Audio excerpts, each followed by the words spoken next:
So yesterday I took a little bit of a road trip and picked up some more of this oil filled pipe. And I picked up 20 pieces of it, $60 a piece, $1,200. That's what it ended up costing me. And each piece is around 31 to 32 feet long, so I can get 3 10-foot fence posts out of them. So there should be like 60 posts here. So if you remember last year, we used this exact same type of pipe to make our fence posts out of and our fence braces out of, and it looked really good. Once we got them all cleaned up and painted, everything looked pretty sharp when we were done. So I am planning to install more fence this year, and hopefully if everything works out, Van from Beckhart will come back down and he'll help us out. We're gonna do a different fence than we did last year. We did that fixed knot woven wire fence, high tensile. This year we're gonna do a 5-strand fence that's electrified. So it'll be a little bit of a different fence, but it's probably more common for people that only have cattle. It would be cheaper to put in a 5-strand fence. But I'll go more in depth on the fencing project in another video. I just need to get this unloaded, so let me grab the big tractor and get some pallet forks and we'll get this put away.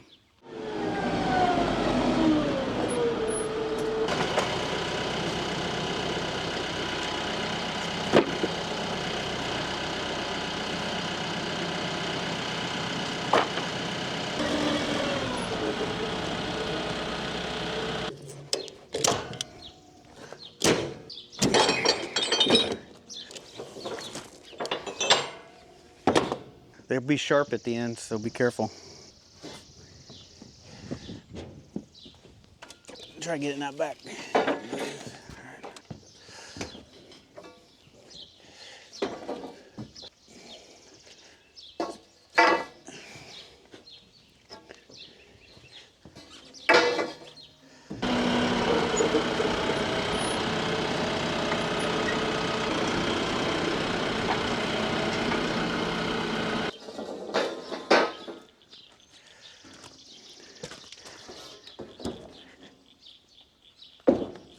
Okay.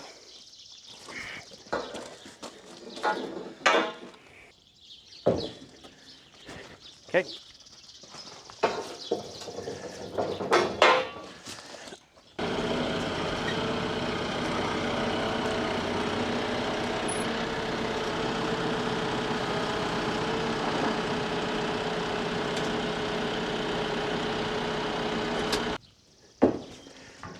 Okay.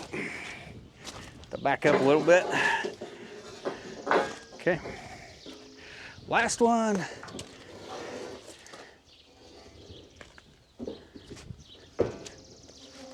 Okay. All right.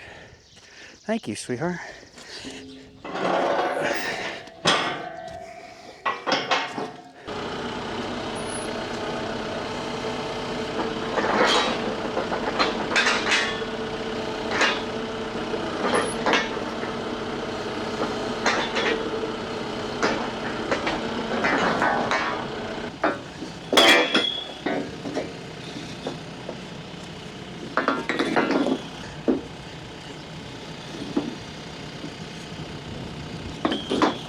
So when I buy this old oil filled pipe, I have them cut 10 feet off of one end.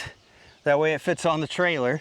And then that's why I've got 2 stacks of 20. I've got a 10-foot stack over there, and then these are 21, 22 foot long ones here. If you wanted to haul the full length piece of pipe, you'd have to have a 32-foot trailer. Most people just don't have that. So this year I had a hard time finding this oil filled pipe locally. Last year I was able to find it, within an hour's drive. This year wasn't the case. I ended up going to Kentucky yesterday to get this pipe. So by the time I got this trailer, got everything ready, drove down there and back, it was an entire day. I think it was at least an 8-hour day to go and get this pipe. So hopefully this load was enough to do all the fencing I've got planned this summer, and I won't have to get any more this year. So I think I want to address a comment that I got in the last video. I got this comment several times, maybe 20, 30 times. People want to know why I didn't, all the limbs that we picked up and we put them on this burn pile, people want to know why I didn't run them through my wood chipper. Well, like most of the time around here, one of the major factors in a decision is time. Do I have the time to do it? And it was like 3 in the afternoon, and I would have needed to like switch implements, put the wood chipper on the back of the tractor. Then I would have needed something to put the wood chips in. So I would have had to hook up the dump trailer onto the truck, and then I would have had to take it over there, get everything positioned. I could have started running all those limbs through there, but I guarantee that would have taken me at least 5 hours to get everything ready and to get everything chipped up.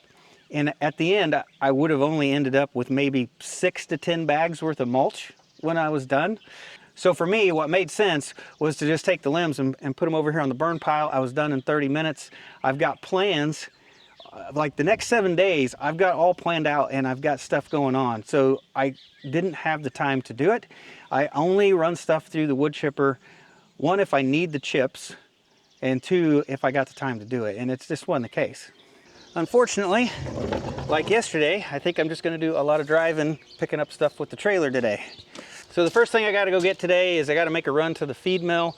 And besides picking up feed, I'm actually gonna take them back a bunch of their pallets. So we need to go to the barn, clean it out, and just stack as many pallets on here as we can so somebody can at least get some good use out of them.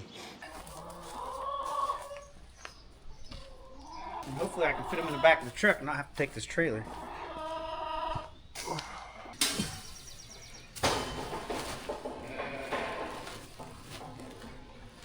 Always something in the way.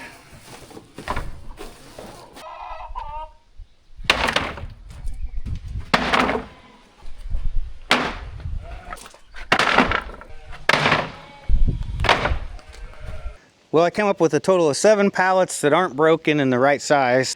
And I can fit those in the back of the truck, so we'll throw them in there and run to the feed mill.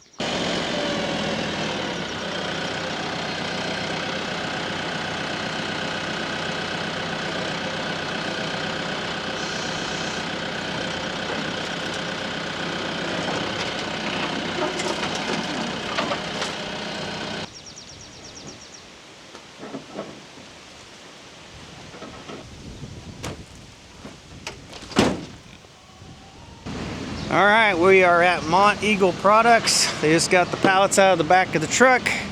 And just like that, we're loaded up with about, I think, 1,300 pounds of feed. I am very overloaded, I think.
Look at the bag and make sure it says R3 or ration 3.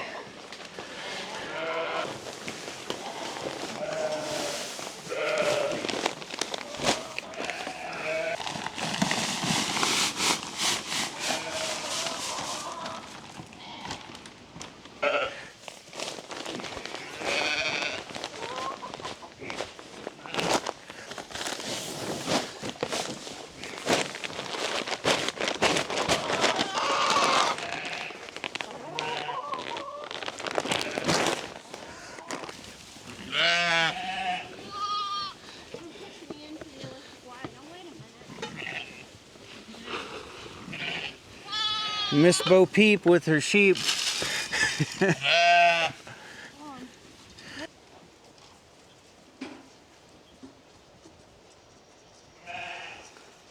Hey, babies.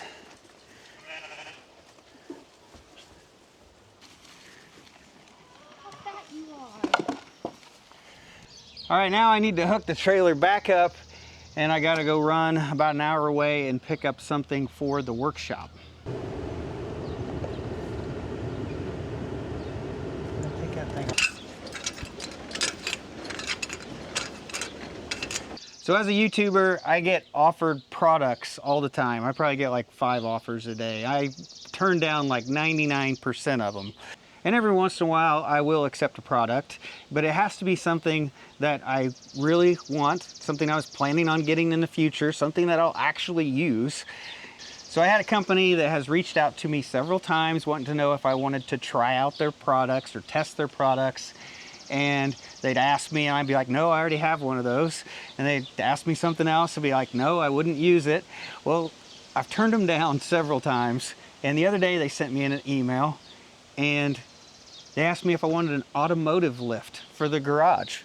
And that is something that I've actually planned to buy in the future. In fact, when we poured the concrete in this garage, we poured a couple spots thicker on each side of this middle bay so that I could eventually put in an automotive lift.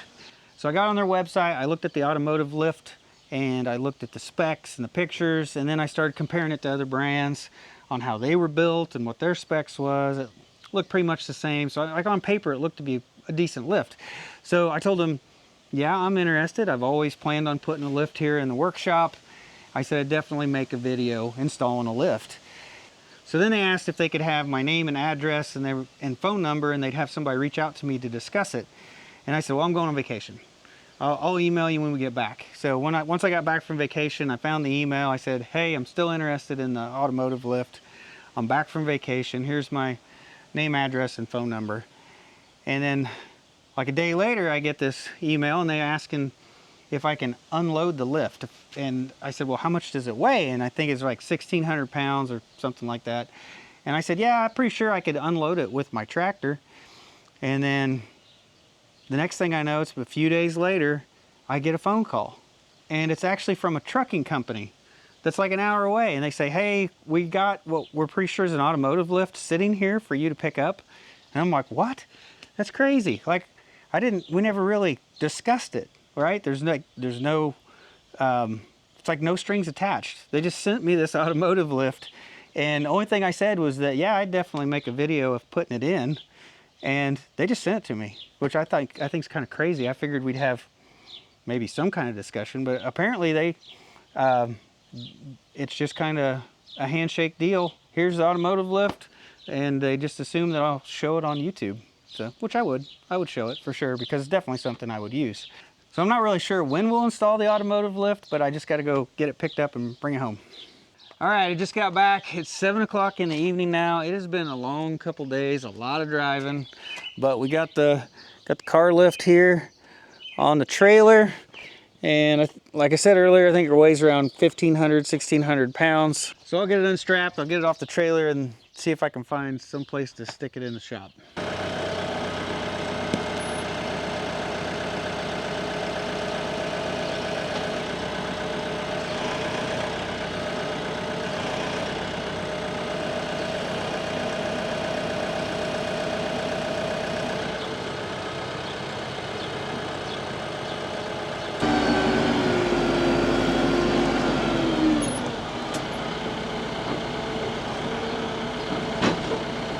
Well, at least I got it unloaded off the trailer, but I think to get it like stored inside the garage, that's probably gonna take a little bit of work because I'm gonna have to move a lot of stuff around to fit it inside. So I'm gonna worry about that tomorrow.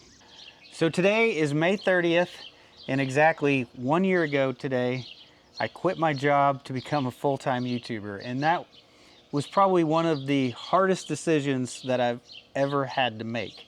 To be able to leave like a well-paying job that I'd been there for 20 years, it was dependable, consistent, steady job, steady income, good benefits, and walk away from that to be self-employed and to try to replace that income by making YouTube videos. Is definitely, it took me probably a year and a half to talk myself into it. And then I put together a plan. We had savings goals. We wanted a big emergency fund and wanted to use up all my vacation before I quit. And then finally it came around and I put my 1 month, I ended up doing a 1 month notice. I put it in at the beginning of May, and May 30th was my last day. Now the first few months of that, I was really nervous. I was trying to pump out the videos, and get content out there, and I was just afraid that I'd fail, I guess. And now that it's been a year, I'm gonna say it's probably one of the best decisions I've made, because it's a totally different feeling when you're working for yourself. Now, it's not like I'm lazy or I don't work. I actually probably work harder than I maybe did before. I still work 7 days a week doing this. I don't think people understand it, but I work 7 days a week. I actually have 2 YouTube channels now, and I make other content. I probably make at least 4 or 5 videos a month on solar power and emergency power, on top of the homesteading, farming stuff that we do here. So I probably work harder for myself than I did for another company. And the benefit of that is everything that I do here benefits me. I do all this, and I'm making my property better. I'm making our farm side better. I'm just making huge improvements to what we own. So all of this benefits me. And when you work for another company, you're just making all their stuff better, and you're fixing their stuff, and you're making them make profits. And it's just a totally different experience working for yourself. Plus, I have the freedom. If I want to take a day off, or if I want to do something else, I don't have like a fixed schedule. So it's definitely been probably one of the best decisions I've made. And I wish now that it's done and over with. I've had several regrets about making YouTube videos. One, I did it for years as a hobby and never monetized for a long time. And I wish I would have done that sooner, because I didn't realize the potential of being able to earn like a side hustle and earn extra money. And now that I've done this, I wish I would have done it sooner. In fact, during COVID, when everything shut down in COVID, inside of my brain, I was thinking, lay me off. Just lay me off, and I'll just make YouTube videos. But that never ended up happening. But in my brain, I kind of wish I got that push to push me to doing this. And now that I've been doing it a year, it's definitely been a good thing. I'm very happy, and I'm happy that we were able to get a vacation this year and get away from it as well, because I never do leave my work, right? This is my job and my home. You can't really escape it. But I've really enjoyed this last year being a full-time YouTuber, and I just want to thank all of you guys watching, because you're the ones that really have made this happen. If I didn't have people watching these videos, I wouldn't be able to afford to be able to do this, because the ads from the videos is what pays me, my monthly salary basically, and it's what is paying for the improvements on the property. And I just want to thank you guys very much for watching and just being interested in what we're doing and following along, and all the great comments that everybody leaves. So thank you guys very much. It has been a wonderful first year. So I'm 48 years old, and right now my plan is I'm going to continue to make YouTube videos at least until I'm 55. And then after that, I really think I'll continue to make YouTube videos probably till like I'm 60, but I may only make like 1 a week. I think as I get older, I'll slow down, but I don't see me slowing down, at least for the next several years. All right, it's the next day now. I've already went and did a 3.5 mile walk with Rebecca. I've worked on the lawnmower. I got the automotive lift. I got that stored away in the garage. And then I've taken the equipment trailer back to my dad's. So it's already been a busy morning. But the next thing I want to do is I want to try to get out the disc and see if we can do some disking up in the front field today. So here's the disc that I want to get out that we're going to use, but I've got so much stuff in front of it. This is worse than I thought. So it's all going to move.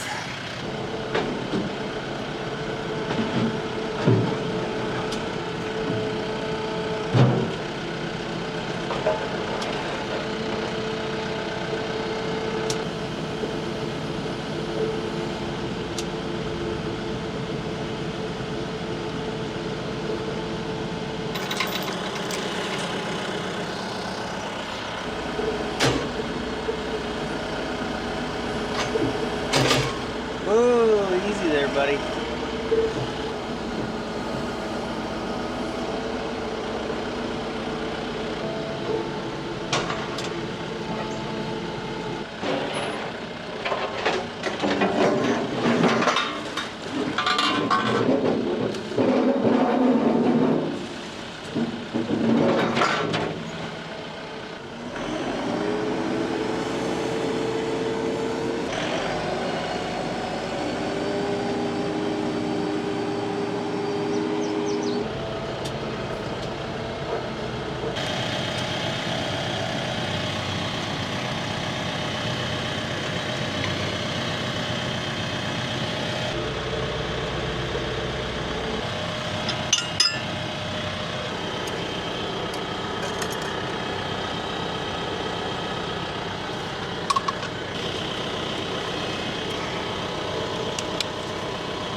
All right, I've got the disc all greased up. I think we're ready to head out to the field.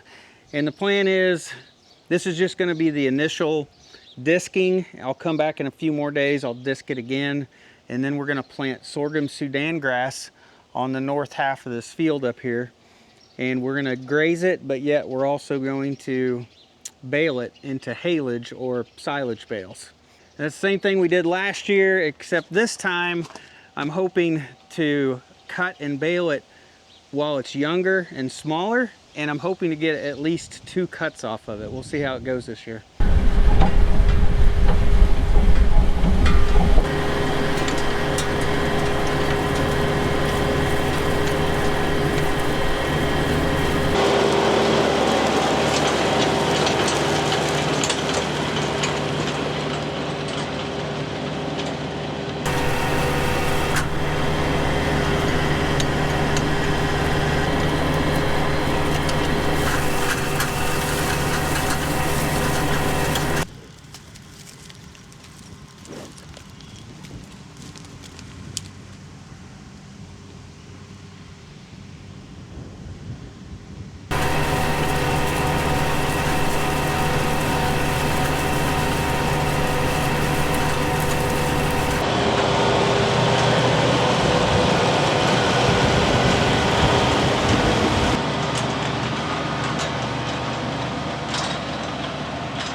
All right, I got my first pass done, disking this field. It is still pretty wet out here and the clay's pretty tacky.